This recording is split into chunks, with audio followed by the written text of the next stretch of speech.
भारत के जो अंदर तीन बड़े चैलेंजेस हैं सिक्योरिटी को लेके, टेररिज्म, नक्सलिज्म और मेरे अनुसार उनसे ज्यादा बड़ा इलीगल इमिग्रेशन, क्योंकि वो आपके वोटिंग लिस्ट को, आपकी इकोनॉमी को, आपकी हेल्थ को और लॉ एंड ऑर्डर क्राइम को सबको इफेक्ट करती है, जड़ों में घुस के पूरे देश में फैल के by the share volume numbers. Terrorist को कुछ आते हैं, उनको सिक्योरिटी फोर्सेस पकड़ लेती हैं। नक्सलिज्म कुछ एरियाज में सीमित है, अब खत्म कर दिया गया है भारत से, पर ये इलीगल इमिग्रेशन हर तरफ फैल जाती है। उसको लेके भारत के गृह मंत्री अमित शाह जी ने कुछ बड़े कदम उठाए हैं। उनके क्या इंपैक्ट पड़ने वाले हैं, जिनमें से अगर मैं पहले की बात करूं कि वो 15 किलोमीटर तक कह रहे हैं बॉर्डर एरिया के आसपास हर इलीगल बिल्डिंग को डिस्ट्रॉय कर दिया जाए, डिमोलिश कर दिया जाए और जीरो टॉलरेंस जोन हो जाए। इसके आगे भी कई कदम दिए जा रहे हैं। इस सब पे चर्चा करने के बाद, वेस्ट बंगाल के इलेक्शन के बाद, गुजरात में, राजस्थान में, बिहार में, सीमांचल में,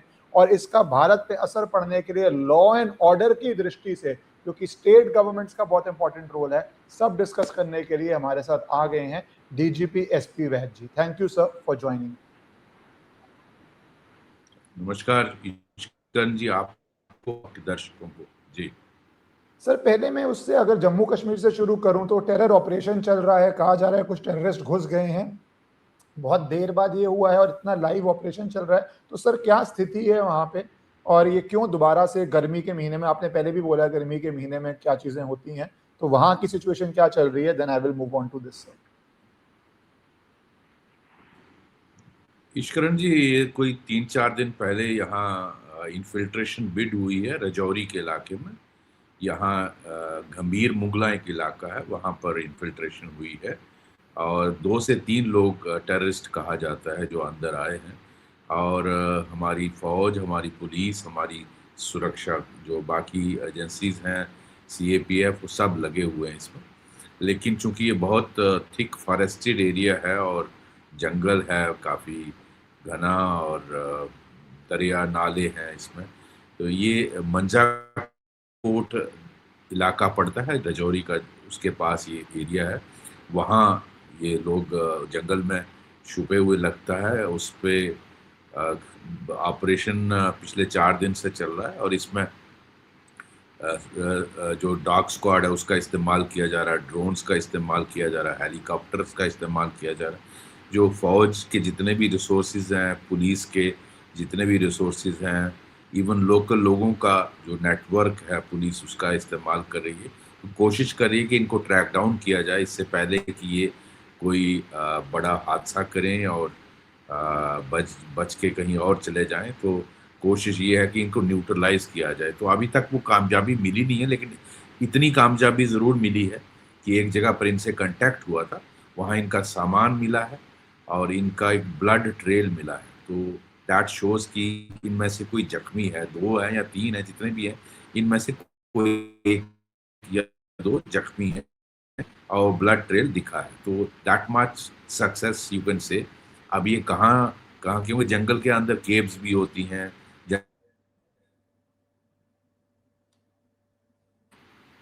हेलो, जंगल के अंदर हेलो। केव होती हैं, छुपने की जगह। आवाज आ रही है? हाँ सर, बीच में रुक गई थी हमारी। है तो जंगल में बहुत छुप अंदर केव्स भी होती हैं, छुपने की जगहें भी होती हैं। और थोड़ा कैजुअलिटी को अवॉइड करने के लिए फोर्सेस जो है वो, क्योंकि जंगल में कहाँ किस पेड़ के पीछे, किस पत्थर के पीछे कोई छुपा है, इसलिए बड़ा केयरफुली ऑपरेशन करना पड़ता था कि अपनी कैजुअलिटी ना हो। जी सर, सिविलियन लाइफ में जो लोग नहीं जानते डिटेल्स में ऑपरेशन को, उनको लगता होगा कि इतनी हाई टेक्नोलॉजी है भारत के पास, और आपने बोला डॉग स्क्वाड्स भी हैं, मैन पावर भी है, एक कन्फाइंड लोकेशन भी पता है, तो उसके बाद भी 3-4 दिन लग जाते हैं। ऐसी क्या प्रैक्टिकल डिफिकल्टीज है? आजकल तो हीट रडार भी है, या टेक्नोलॉजी कम यूज कर रहे हैं हम, या जेन्युइन रीजंस हैं कि टेक्नोलॉजी यूज होने के बाद भी डिफिकल्टी हो रही है? फॉर अ ले मैन प्लीज थोड़ा समझाइएगा। नहीं नहीं, ऐसा नहीं। टेक्नोलॉजी सभी हैं, हमारी फौज, हमारी जम्मू कश्मीर पुलिस, सीएपीएफ, बहुत I think one of the best equipped forces अगर आप दुनिया में देखें।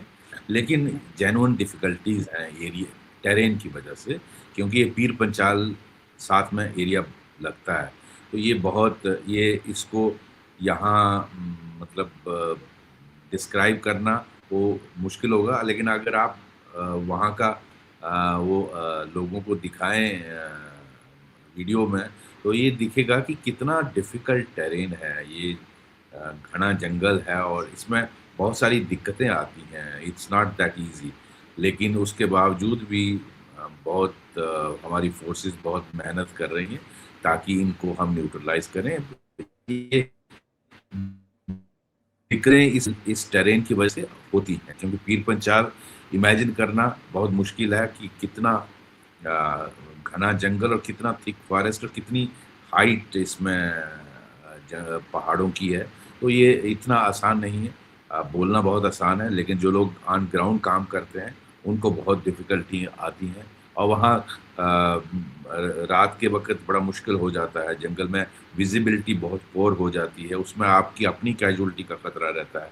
तो ये सारे इसमें इन्फॉर्मेशन ये है कि कोई बड़ा इम्पोर्टेंट टेररिस्ट इनके इनके बीच में है, जो शायद पाकिस्तान का रेगुलर है, वहाँ का फ़ौज का। तो इसलिए बड़े केयरफुली किया जा रहा है।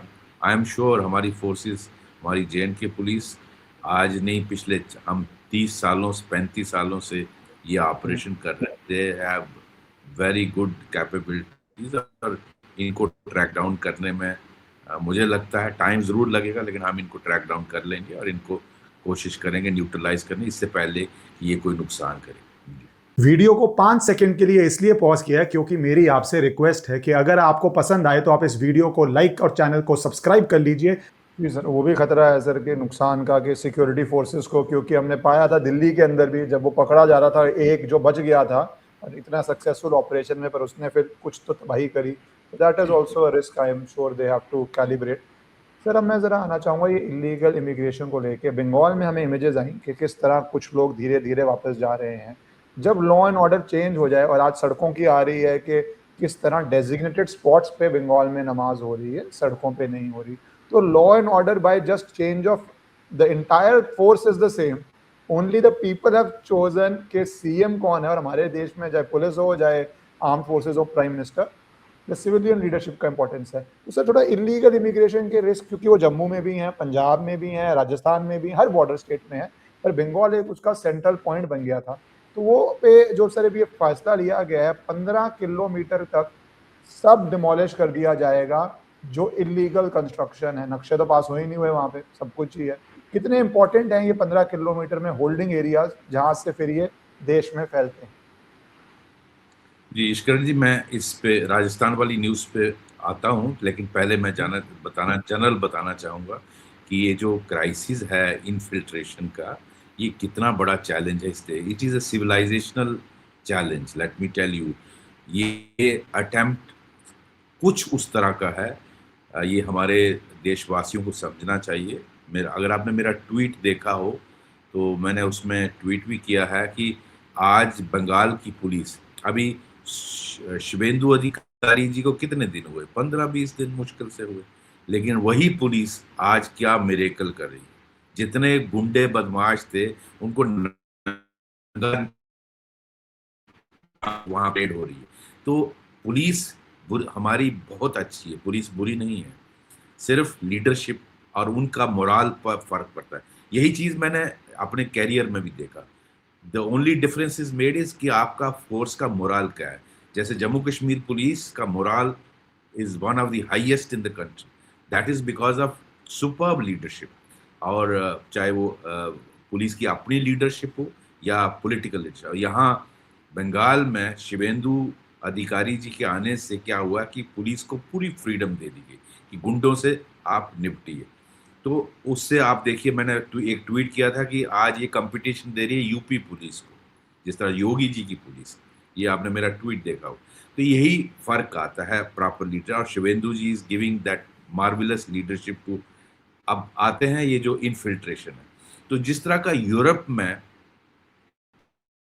आपने देखा किस तरह का इलीगल इमिग्रेशन से वहां का पूरा इकोसिस्टम बदला जा रहा है। इंडिया में ये बहुत पहले से हुआ, और यहाँ एक एस्टिमेट के मुताबिक 3 से 5 करोड़ बांग्लादेशी और रोहिंग्याज अंदर आए।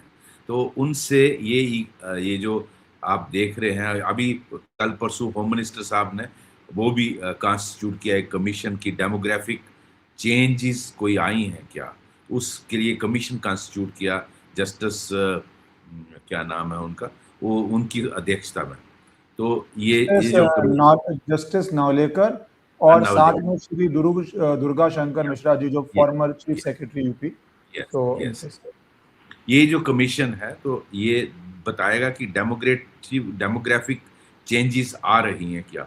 और देखिए ये बहुत बड़ा खतरा, अगर आपको याद होगा, मैं यहाँ मेंशन करना चाहूंगा, असम के चीफ मिनिस्टर साहब का आपने इंटरव्यू देखा होगा इलेक्शन के दौरान, मैंने भी देखा था। उन्होंने कितना स्पष्ट लफ्जों में कहा कि मैं जो डेमोग्राफिक तब्दीली आई है असम में, मैं उसको रोक नहीं सकता लेकिन डिले कर सकता। अगर बड़ा उनका फेमस सेंटेंस है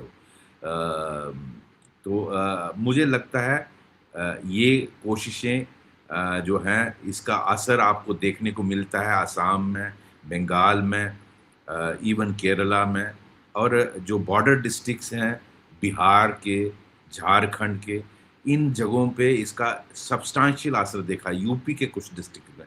तो ये देखिए हमारे जो अंदर लोग रहते हैं उनके बच्चे ज़्यादा पैदा करने से जो भी चेंजेस आती हैं that is okay acceptable, but ये जो आर्टिफिशियली इलीगली लोगों को अंदर भेजा जा रहा है, it is larger plan of गजबा हिंद, लार्जर प्लान ऑफ, और ये लोग आपके रिसोर्सेज खाएंगे, चाहे आप हिंदू हैं, मुसलमान हैं, सिख हैं, ईसाई हैं, आपके बच्चों के रिसोर्सेज, हॉस्पिटल, दवाइयाँ, आपकी नौकरियां, जो रेडी लगाते हैं। अब इनके इंटरव्यू सुनिए ना, जो आज भाग रहे हैं बांग्लादेश बॉर्डर पे, उनका मैंने देखा, वो इंटरव्यू ले रहे थे कि आप क्या करते थे, कोई कहता मैं पेंट करता था, कोई कहता मैं ये करता था। तो ये काम जो आपके लोगों को करना चाहिए था, ये बांग्लादेशी आके करते हैं।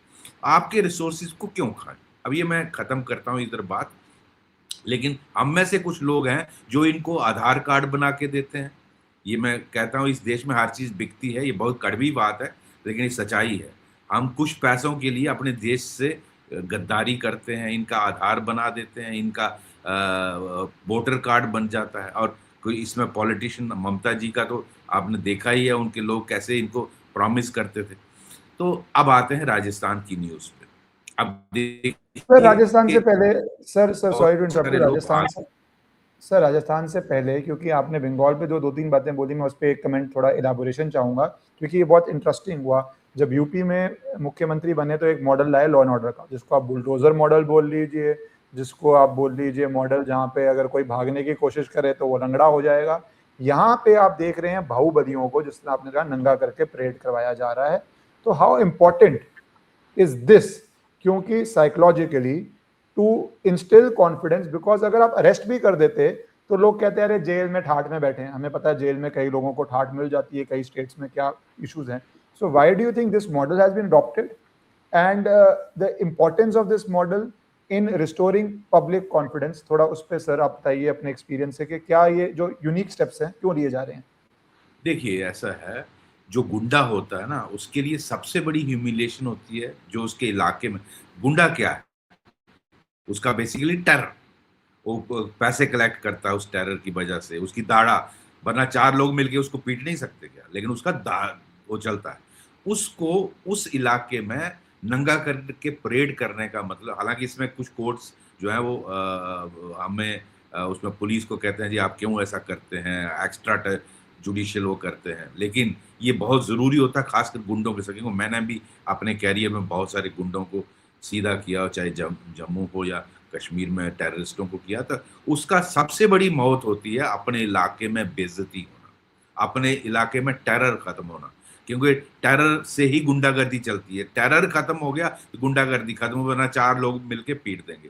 तो ये जो मॉडल है शुभेंदु जी का बहुत बढ़िया है, और ये ज़रूरी था। जो टीएमसी से संरक्षण लेते थे ये गुंडे और लोगों को तंग करते थे, आम शहरी को, और पुलिस को निपुंसक बना दिया गया। पुलिस का मोरल भी बढ़ाना बहुत जरूरी, और पुलिस का मोरल तभी बढ़ता है जब इस तरह के गुंडों को आप अच्छी तरह से बिल्कुल बेनकाब करते हैं। उनके खिलाफ कानूनी कार्रवाई तो होगी, वो होनी भी चाहिए, उनको सजा भी मिलनी चाहिए, अदालत में पेश भी किया जाएगा और जज साहब सजा भी देंगे, लेकिन उनका मोरल डाउन करने के लिए बहुत जरूरी है। और ये बहुत वरना अगर ये नहीं होता तो कल को उनकी बेल हो गई, पुलिस ने केस फाइल किया, बेल हो गई, फिर वापस आ गए, फिर वही गुंडागर्दी करेगा।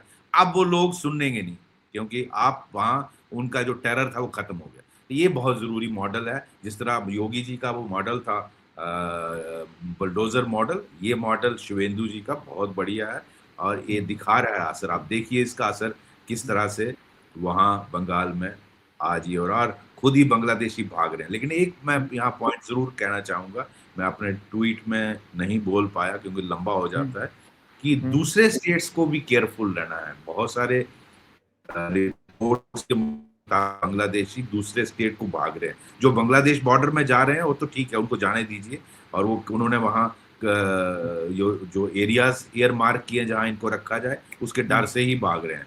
That is good enough, allow उनका वेरिफिकेशन करके निकालिए। बट जो बाकी स्टेट्स में जा रहे हैं उनका क्या होगा? तो मेरी ये सबसे गुजारिश रहेगी, क्योंकि ये आप सबके लिए चैलेंज है, इसमें पॉलिटिकल संरक्षण मत दीजिए, चाहे आप किसी भी पार्टी से ताल्लुक रखते हैं। ये आपके देश के लोगों के रिसोर्सेज खाते हैं, आपके देश के, तो उनको आप वहाँ, चाहे वो तमिलनाडु में जाते हैं, चाहे वो राजस्थान जाते हैं, गुजरात जाते हैं, जहां भी जाते हैं, इनको आइडेंटिफाई करिए। इन सब का यही सिस्टम होना चाहिए जिस तरह शिवेंदु जी कर रहे हैं, इनको निकालना चाहिए, चाहे 3 करोड़ है, 5 करोड़ है। इसी तरह रोहिंग्याज है, आप देखिए जम्मू में उनको बसाया गया, और मैं कितने सालों से कह रहा हूँ, आज तक सरकार उसमें मेरी रिक्वेस्ट रहेगी यहाँ के लेफ्टिनेंट गवर्नर साहब से भी कि इनको जल्दी से इन पर कार्रवाई होनी चाहिए जो बंगाल में हो। जी जी सर, बहुत सिग्निफिकेंट पॉइंट बोल रहे हैं आपके भैया। अगर वो बंगाल से निकलते डर के मारे जो बांग्लादेश जा रहे हैं, वेरी गुड, बट जो बाकी जगहों पे जा रहे हैं, एंड जैसे आपने बताया सर इंटरव्यू के अंदर भी कह रहे हैं, पेंटर की जॉब, लोग सोचते हैं ये एलीट प्रॉब्लम है। सबसे पहले तो वो नौकरी गरीब की लेते हैं, वेलफेयर गरीब से लेते हैं, खाना गरीब का लेते हैं, मेडिकल फैसिलिटीज वहां जाते हैं जहाँ पे गरीब जाता है। तो इनका सबसे बड़ा प्रहार गरीब पे होता है, जो अंडरस्टैंड करना चाहिए। अब मिडिल क्लास 5 करोड़ आदमी खाना ले रहा है प्रधानमंत्री जी स्कीम में। ये खाना किसको जा रहा है? ये गरीब को जाना चाहिए था, इंडिया के गरीब को जाना चाहिए था। वो आप बांग्लादेशी खा रहा है, रोहिंग्या खा रहा है। अच्छा, फ्री राशन, फ्री सब कुछ, फ्री इनको हर चीजें मिल रही हैं। तो ये सारा जो है ना, इस पर रोक लगना बहुत जरूरी है, इसलिए सबके लिए है ये। जी और मिडिल क्लास तो सर इनिशियली बेनिफिट करेगा इससे, क्योंकि सैलरीज कम हो जाती हैं, जॉब बाद में सफर करेगा, बट इनिशियली मेड्स अब कहाँ कहाँ से आ रही हैं, कहाँ कहाँ से दिल्ली एनसीआर में जब जो भाग के जाएंगी। So it is more a poor people issue, जिसको हम लोग कई बार समझा नहीं पाते लोग, और लोगों को लगता है तो इलिटिज्म है और लोग ऐसे ही रोक रहे हैं। पर सर अब मैं सिर्फ राजस्थान पे आना चाहता हूँ। तो राजस्थान में जो ये ऑर्डर पास हुआ है 15 किलोमीटर तक का, ये कितना सिग्निफिकेंट है? किस तरह ये जो एरियाज बनते हैं, और वहाँ पे हमने पाया कितने रिलीजियस स्ट्रक्चर्स क्रिएट हो जाते हैं, वो लोग आके वहाँ रुकते हैं और फिर भागते हैं, सारा इलीगली होता है। तो ये decision sir, how important is it, and why do you believe अब ये पूरी जो क्रॉस हर बॉर्डर स्टेट पे ये बोला जा रहा है कि धीरे धीरे धीरे जहाँ पे बीजेपी सरकार है वहाँ तो लागू होगा ही? देखिए, बहुत सिग्निफिकेंट है, और अमित शाह जी को मैं चाणक्य बोलूंगा, बहुत वो सोच समझ के करते हैं। और उन्होंने जिस तरह से ये राजस्थान में मीटिंग ली है बीकानेर में, वहाँ जो बॉर्डर डिस्ट्रिक्ट है वहाँ के सभी डीएम और एसपीज को बुलाया था। बीकानेर, ये जो और 3-4 डिस्ट्रिक्ट हैं, इन 5-6 डिस्ट्रिक्ट जो बॉर्डर से लगते हैं, इन सब के डीएम और एसपीज को बुलाया। वहाँ उन्होंने वहाँ के चीफ मिनिस्टर साहब भी साथ थे, वहाँ के इनके होम सेक्रेटरी साथ थे, उनके चीफ सेक्रेटरी और डीजीपी, और वहाँ के सभी डीएम और एसएसपीज को बुलाया और उनको कहा कि 15, ये इतना सिग्निफिकेंट इसलिए है, क्या होता है कि ये जो पाकिस्तान की स्ट्रेटेजी रहती है कि जो लोग, जिस तरह हमारे यहाँ कुछ ऐसे लोग हैं जो जम्मू के बॉर्डर में या कश्मीर के इलाके में, जो लोग ये बॉर्डर गाइड का रोल करते हैं, जो लोग पाकिस्तान के इकोसिस्टम को सपोर्ट करते हैं, इन्फिल्ट्रेशन, ड्रग का धंधा, ये सारी ड्रोन से ड्रॉप की जाएंगी। 15 किलोमीटर का बेल्ट इसलिए चुना गया है कि ड्रोन से आप ड्रग्स डाल रहे हो, हथियार डाल रहे हो, और अपने लोगों को इंफॉर्मेशन देते हो जाके। और अगर वो लोग जिनका पाकिस्तान परस्त जो लोग हैं, जो पाकिस्तान आईएसआई के इशारे पे काम करेंगे, पैसे के लिए, आइडियोलॉजी किसी वजह, तो वो लोग ये सारा धंधा करेंगे जिससे देश को खतरा हो सकता है। इसलिए बहुत ज़रूरी है कि ऐसे कोई भी इलीगल स्ट्रक्चर, चाहे वो मदरसा हो, चाहे मस्जिदें हों, या कोई भी स्ट्रक्चर जो है वो ना आए, और उस पे इलीगल स्ट्रक्चर जो भी बनाता है उसको हटाया जाए। और यहाँ बीएसएफ का कंट्रोल होना चाहिए, क्योंकि वेस्टर्न बॉर्डर में बीएसएफ ही डिप्लॉयड है, और ताकि कोई भी इस तरह का इलीगल स्ट्रक्चर आता है उसको हटाया जाए और वो कोई इलीगल एक्टिविटीज ना करें। ये इसलिए बहुत सिग्निफिकेंट है, ताकि पाकिस्तान की जो चाल है वो कामयाब ना हो, इसलिए इसको किया जा रहा है। और मुझे लगता है इसके बाद अमित शाह जी गुजरात में भी करेंगे, और पंजाब में तो, और जम्मू कश्मीर में उनका रहता ही है। मुझे लगता है पंजाब में भी बहुत बड़ी प्रॉब्लम है, जो बॉर्डर का इलाका है उसमें आए दिन आपके नोटिस में आता है किस तरह ड्रोन से वेपन और ड्रग्स ड्रॉप की जाती हैं। जम्मू के बॉर्डर में ये प्रॉब्लम आती है। ये सारा पूरा बेल्ट ही जो है बॉर्डर का इलाका, चाहे वो कश्मीर से लेकर गुजरात तक, सबको हमें ये करना पड़ेगा। जी सर, जब आपने बीएसएफ का बताया तो अमित शाह जी बता रहे हैं कि जब राजस्थान है तो बीएसएफ को स्पेसिफिकली एड्रेस करते हुए कहा है कि सिर्फ बॉर्डर तक नहीं, अब आपकी जिम्मेवारी 50 किलोमीटर तक सुरक्षा जिम्मेवारी आपके ऊपर है, जिसके अंदर आपको 4 चीजें करनी है। कोई इलीगल कंस्ट्रक्शन बॉर्डर बेल्ट में हो रही है तो आप सिविलियन अथॉरिटीज को बताइए। कोई अब नॉर्मल डेमोग्राफिक चेंज किसी गांव में आ रही है, कोई छोटी वादी है वहां दिख सकती है, वो आप इमीडिएटली बताइए। और कोई ड्रोन आ रहा है तो आप इमीडिएटली सिविल एडमिनिस्ट्रेशन को भी बताइए। तो बीएसएफ एक तरह से क्वाजाई पुलिसिंग ड्यूटी में भी, मेरे को लग रहा है, अगर मैं बोलूं, लगा दी गई है।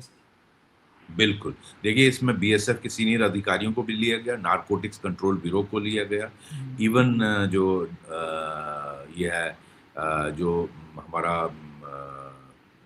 कस्टम्स और ये जो डीआरआई है इसको भी डीआरआई। उन्होंने, तो इन सब का इस्तेमाल किया जा रहा है। उन सबको कहा इस पर सर्विलेंस रखें, और 50 किलोमीटर के एरिया में कोई भी इस तरह का नहीं होना चाहिए। खासकर 15 किलोमीटर का एरिया में उन्होंने स्पेशल ध्यान देने के लिए कहा है। और इस तरह की जो डेमोग्राफिक चेंज, कोई आके बसता है, कोई आके वहाँ जो कई सालों से नहीं था और suddenly you see people coming and settling out there, क्या वो पाकिस्तान की चाल है? इसलिए हमारे ये ईस्टर्न बॉर्डर बांग्लादेश में भी ये बहुत ज़रूरी है, और इधर वेस्टर्न बॉर्डर पाकिस्तान में भी ये बहुत ज़रूरी है। और आप देखिए किस तरह इकोसिस्टम का पेट में दर्द हो रही है, जो बंगाल में हो रहा है। बांग्लादेश के आप स्टेटमेंट देख रहे हो, उनकी माँ मर गई है, वो किस तरह से वो चिल्ला रहे हैं, एंटी इंडिया स्टेटमेंट्स दे रहे हैं, बीएसएफ के खिलाफ बोलते हैं, बाकी भारत सरकार शिवेंदु अधिकारी जी के खिलाफ बोलते हैं। तो वो सब खैर हैंडल किया जाएगा, लेकिन उनका जो इकोसिस्टम है वो रैटल हो गया। सर, अगर देखिए तो सुप्रीम कोर्ट में भी अभी फैसला कल परसों जो एसआईआर पे आया, जिसके लिए भी ये सेम इकोसिस्टम भारत के अंदर चिल्ला रहा था, और कोर्ट ने पाया कि भाई इलेक्शन कमीशन की ड्यूटी है कि इलेक्शन फेयर हो, और जो लोग आपने जैसे पहले बताया आधार कार्ड बना के या किसी डॉक्यूमेंट से लिस्ट में घुस गए हैं, उनकी छननी बड़ी जरूरी है। तो सर, एक तरह से 360 डिग्री प्लान बन गया है भारत का कि सबसे पहले तो वोटिंग से निकालो, even though that does not determine your citizenship, but for the purposes of voting अगर नॉन सिटीजन आप निकाल सकते हो, उसके बाद निकालने के लिए अगली प्रक्रिया है। Plus election commission local authorities को इन्फॉर्म करेगा, जो यूएस में आईस वाली प्रॉब्लम है। तो सर, ये भी एक आपको लगता है एक बड़ा इंपॉर्टेंट चेंज आया है कि वोट बैंक जब टूटेगा तो नेता का इंटरेस्ट नहीं रहेगा इनको आधार कार्ड दिलवाने में, या साइकोलॉजिकल जैसे फाइनेंसिंग का असर है वैसे ही चुनाव पे असर पड़ेगा। एब्सोल्युटली, इनफैक्ट ये 360 डिग्री अटैक हो रहा है, और ये बहुत ज़रूरी था। और सुप्रीम कोर्ट का जजमेंट बहुत ही बढ़िया था, उसमें बड़ा स्पष्ट शब्दों में कहा कि एसआईआर करना मैंडेट है उसका, और उसको वोटर लिस्ट से निकालना। तो जब वोटर लिस्ट से निकल गया तो ऑब्वियसली पॉलिटिकल पार्टीज जो इनको संरक्षण देती थी उनकी तो वोट बैंक खत्म हो गया, उनका इंटरेस्ट खत्म हो जाएगा। हाँ, एक उन्होंने क्लाज लगाई है कि इलेक्शन कमीशन सिटीजनशिप डिटरमिन नहीं कर सकता, उसके लिए एमएचए को इनको ये डाटा भेजना पड़ेगा, एमएचए जाएगा, MHA decides who is a citizen and who is not. तो उनको वो अपना प्रूफ, अपने डॉक्यूमेंट्स दिखाएं, एमएचए करेगा, और फाइनली एमएचए जो है वो अगर उसमें जो भी रिजल्ट आता है वो शेयर करेगा इलेक्शन से कि उनको इंक्लूड करना है अगली इलेक्शन में कि नहीं करना है। तो मुझे लगता है ये इन ए वे इनडायरेक्टली एनआरसी का इम्प्लीमेंटेशन हो जाएगा। अगर एसआईआर पूरे कंट्री में होता है तो आप, एनआरसी क्या है, you are actual resident of India, that is what is being planned. और इससे ऑटोमेटिकली आप देखिए in indirect way you are determining who is citizen of India and who is not. जो नहीं होगा वो जाएगा। और मुझे लगता है जिन्होंने गलत सर्टिफिकेट कागज इनको बना के दिए उनके खिलाफ मेरा ये व्यू पॉइंट है कि मैं होम मिनिस्टर साहब के साथ होता तो उनको ये एडवाइस जरूर करता कि जो लोग, जिन अधिकारियों ने इनको पैसों के लालच में या किसी और पर लालच में इनको ये कागज बना के दिए हैं, 5 करोड़ में से कितने लोगों को दिए हैं, उन अफसरों को भी आइडेंटिफाई करके, चाहे वो रेवेन्यू के हैं, आधार वाले, कार्ड वाले हैं या जो भी हैं, उनके खिलाफ कार्रवाई होनी चाहिए ताकि डेटरेंट हो। और आइंदा आप ये नहीं कि 5,000 रुपया लिया और आपने बना दिया, पुलिस वेरिफिकेशन कर दी, आपने आधार बना दिया, आपने वोटर लिस्ट बना दी, वोटर कार्ड कौन देता है उस आदमी को, इन सबको आइडेंटिफाई भी करना चाहिए। हालांकि it is a big exercise but करना चाहिए ताकि डेटरेंस रहे। आइंदा कोई इस तरह का, जिस तरह मैं जम्मू में देखता हूँ बहुत सारे जो रोहिंग्याज हैं, हम सभी जानते हैं कि रोहिंग्याज हैं, लेकिन कुछ लोगों ने मैनेज किया है, they are making paper work. और आफ्टर ऑल लोग ये इनको बसाते हैं जंगल की जमीन पर, उनको तो उनके खिलाफ कार्रवाई होनी चाहिए, जो भी अफसर, चाहे जंगलात का हो, रेवेन्यू का हो। जी सर, जैसे आपने कहा इनडायरेक्ट वे में एक एनआरसी है, तो एक बड़ा मीम चलता है सोशल मीडिया पे, आप क्रोनोलॉजी समझिए।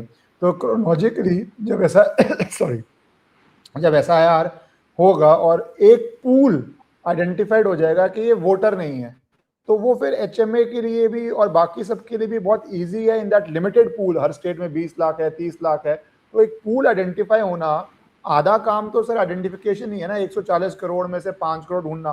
बट अगर हर स्टेट में ये पूल इकट्ठा हो गया कि भैया प्राइमा फेसाई ये वोटर लिस्ट में कुछ डाउटफुल है, तो उस पूल के अंदर काम करना तो इज 100,000 टाइम्स इजियर। तो ये भी एक इनडायरेक्ट वे में एनआरसी का डाटा कलेक्ट हो जाता है। यस, ये बिल्कुल इनडायरेक्टली एनआरसी होगा। और इसमें बहुत बड़ी, मैं समझता हूँ, देश के लिए सेवा है। ये जो भी एमएचए करवा रहा है, होम मिनिस्टर साहब करवा रहे हैं, मैं समझता हूँ एनआरसी ही एक तरीके से हो रहा है और एसआईआर से बहुत इजी हो जाएगा, क्योंकि 140 करोड़ लोगों का स्कैन करना, स्क्रीन करना, आपका नंबर जो है वही 4-5 करोड़ या 3 करोड़ जितना भी आता है, मुझे नहीं मालूम फाइनल फिगर कितनी आएगी, तो उन्हीं को आपने फिर स्क्रीन करना है, उनसे कागज मांगने।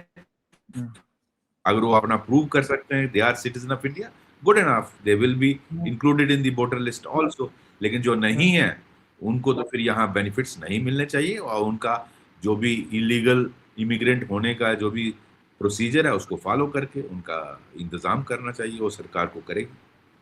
सर, आपने पंजाब की बात करी, तो पंजाब पुलिस ने एक बड़ा ऑपरेशन किया, एक बड़ी, मैं बोलता हूँ, सेंसिटिव चीज़ पकड़ी, और मुझे लगता है हर स्टेट में ये बहुत डेंजर है टेक्नोलॉजी का। कहा जाता है कि पठानकोट में एक मॉड्यूल था जिसके अंदर विलेजर ने CCTV enabled internet camera Pathankot Jammu stretch of national highway लगा दिया। उससे क्या किया उसने कि जो नेशनल हाईवे 44 है उससे जो मिलिट्री कॉन्वॉय, पैरामिलिट्री कॉन्वॉय जा रहा था, उसकी रियल टाइम फीड, वो लाइव सर्वेलेंस फीड पाकिस्तान भेज रहा था। और जो पुलिस ने ऑपरेशन किया, वो कहते हैं ये इंस्टॉल था सुजानपुर में जनवरी में, और दुबई से इंस्ट्रक्शंस आ रहे थे, और हर वीडियो भेजने का कहा जा रहा है 40,000 रुपया मिल रहा था। तो सर ये तो बहुत एक गुड पंजाब पुलिस ने इसको पकड़ा, बट ये तो बहुत मेजर रिस्क है कि सीसीटीवी कैमरा सेंसिटिव जगह पे लगा के, and we have seen what happened in Pulwama, and weaponise किया जा रहा है 40,000, 50,000, लाख, जो भी अमाउंट दे रहे हो। तो do you think this bigger technological danger जो आया है, that is something which is very worrying, and इस पे सॉल्यूशंस भी बहुत इजी नहीं होने वाले सर? बिल्कुल, देखिए एस्पाइनाइज का केस है और ये पठानकोट डिस्ट्रिक्ट में सुजानपुर एक जगह पड़ती है, जो बिल्कुल आप पठानकोट जम्मू हाईवे पे स्थित है। और वहाँ ये बलजीत सिंह नाम का आदमी था जिसने अपनी दुकान में ये सीसीटीवी लगाया था, जो वाईफाई इनेबल्ड था इंटरनेट के थ्रू, और ये सारी जो फीड था वो ट्रांसमिट कर रहा था। और किस तरह से आईएसआई हैंडलर इसको दुबई से पैसे और ये सारे जो ये भेजता था, तो ये बहुत बड़ा सुरक्षा का डेंजर है। और मुझे लगता है ये इसीलिए जो बॉर्डर एरियाज बहुत इंपॉर्टेंट बन जाते हैं। तो ये जैसे ये जो पठानकोट जम्मू हाईवे है, it passes through very closely near the international border, very close। मतलब कहीं 5 किलोमीटर है, कहीं 10 किलोमीटर दूर है इंटरनेशनल बॉर्डर। सो ये बहुत स्ट्रेच बहुत ही सेंसिटिव है। उसके बाद जब ये जम्मू से कश्मीर जाता है तो थोड़ा फिर इंटीरियर एरिया आ जाता है, इसलिए। लेकिन मूवमेंट वहां से भी दी जा सकती है, ऐसा नहीं है कि वहां से नहीं दी सकती। ये इस पे लोकल पुलिस का रोल बहुत इंपॉर्टेंट हो जाता है। उनको सर्विलेंस ऐसे लोगों पर रखनी चाहिए। और ऐसा एक अच्छा है कि ये पकड़ा गया, लेकिन पता नहीं और कितने ऐसे लोग हैं जो भेज रहे हैं और हमारे नॉलेज में नहीं। तो पाकिस्तान इस तरह की मूवमेंट आर्मी की, पैरामिलिट्री की ट्रैक करता रहता है स्पाइनेस के थ्रू, और अपने सोर्सेज को पैसे के लालच में या आइडियोलॉजी के लालच में इस्तेमाल करता रहता है।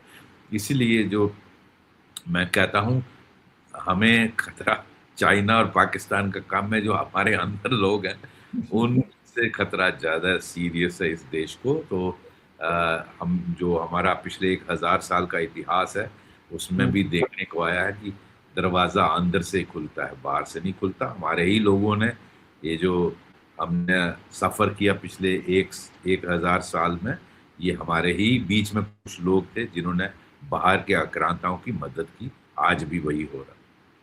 जी सर। नक्सल खत्म करने के बाद एक होम मिनिस्ट्री का पूरा बॉर्डर सुरक्षा में एक comprehensive plan from West Bengal to Jammu to Kerala to Punjab, हर जगह ज़रूरी है। एंड होपफुली ये जो बिगेस्ट थ्रेट है इस पे काम होगा sir. Thank you sir so much for your time and covering all these important developments from a national security perspective. Thank you sir. नमस्कार।